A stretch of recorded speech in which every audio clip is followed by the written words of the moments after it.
beautiful people, and welcome to your Daily Coffee with West Gardner.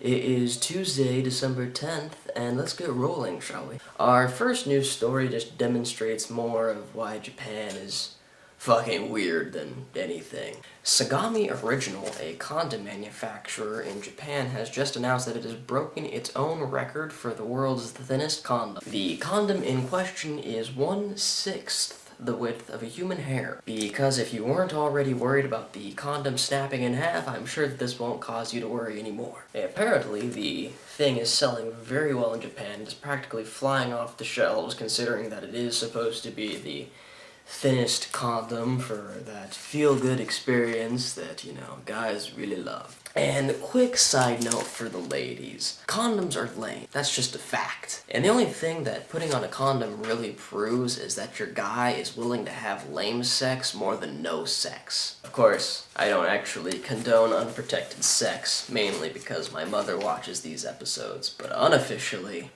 I also find it really ironic that Japan is the people that are making this condom that definitely won't break, considering that it is 1/6 the width of a human fucking hair. Even though Japan also has, staggering population issues. I'm just saying, in 9 months, if we start hearing about a population boom due to mysterious condom accidents, I wouldn't be surprised. Moving right along into news that makes it so I don't want to live on this planet anymore, Time has announced its Person of the Year shortlist. The list includes such people as Obama, Pope Francis, and Miley fucking Cyrus. One of these things does not belong. And this isn't even from the standpoint of being a super religious dude. In fact, judging from my recent church attendance, I am anything but. And, going on further, I'm not even Catholic.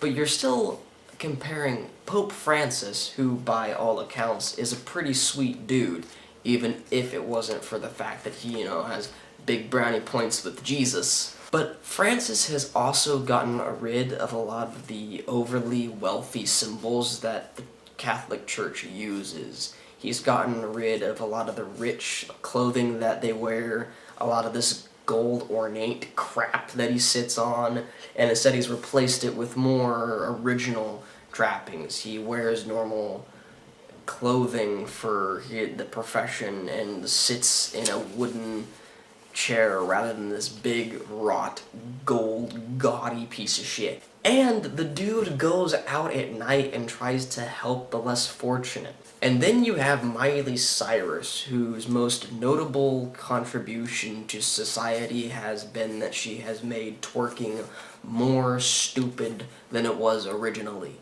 which is a hard feat, I'll admit. Of course, Nancy Gibbs, who works for Time magazine, has something to say about this. She says that power is not just political, it can be cultural, it can be spiritual. And while technically I do have to agree with that statement, you're comparing Miley Cyrus's influence on the world with people like the Pope, gay rights activist Eddie or Edie Windsor. Of course, the short list also contains people like Assad, so that should kind of tell you the general mindset over at Time magazine. And of course, there's the argument that people like Assad and Miley Cyrus are on the list for Person of the Year is because just because you're labeled Person of the Year doesn't mean that you were the best dude or dudette to walk the earth for that year. But still, Time magazine, you might want to work on your image a little bit when you're actively saying that people like Assad are being considered for your list of Person of the Year. Because Joe Schmo walking down the street isn't going to pick up a copy of Time magazine, look at Person of the Year, and think, gee, this person just must have had the most cultural influence for the past 365 days. Now, what he's going to think is that Person of the Year means is that that person was the best person in the opinion of Time magazine. And if he sees that you say that it's someone like Miley Cyrus or Assad, he is never going to buy another Time magazine ever again. Thank God, ironically, the popular vote is in the Pope's favor with a whopping 62%, with Miley Cyrus only having 8% and Assad having even lower than that. Might be because, Pope has big ups with, the godliness, and, he's doing a little bit for Francis's favor. Or it might be because people aren't fucking stupid. And to wrap this up, we actually have some hopeful news, which is a big fucking change for this channel, let me tell you what. We have the Red Sea, Dead Sea deal. Basically what this deal is, representatives of Israel, Jordan, and the Palestinians are meeting together to discuss the matter of the drying Dead Sea and the relationship to the Red Sea. Basically, in layman's terms, what they're wanting to do is build a facility that'll pump some of the water out of the northern part of the Red Sea through 4 pipes down to the Dead Sea, which, if any action is not taken, will actually dry out by the year 2050. Some of the water taken will also be desalinized and distributed amongst Israel, Jordan, and the Palestinians, which will provide cheaper and cleaner water.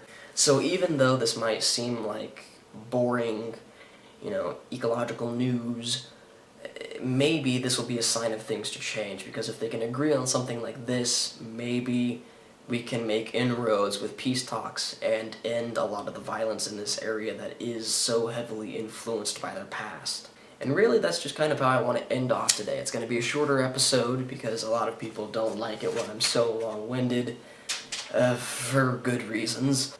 And I just want to promote a bit of a hopeful mood. Maybe we can all move together and move forward and just bond and be happy and basically make a real-life version of the Care Bears. But basically, that's going to wrap up this episode today. It's going to be short and sweet, folks. This has been your Daily Coffee with West Gardner, and I love all of you beautiful people. You're really talented, and don't listen to when other people put down your artistic talent. I think you're really good. Have a good day, folks, and goodbye.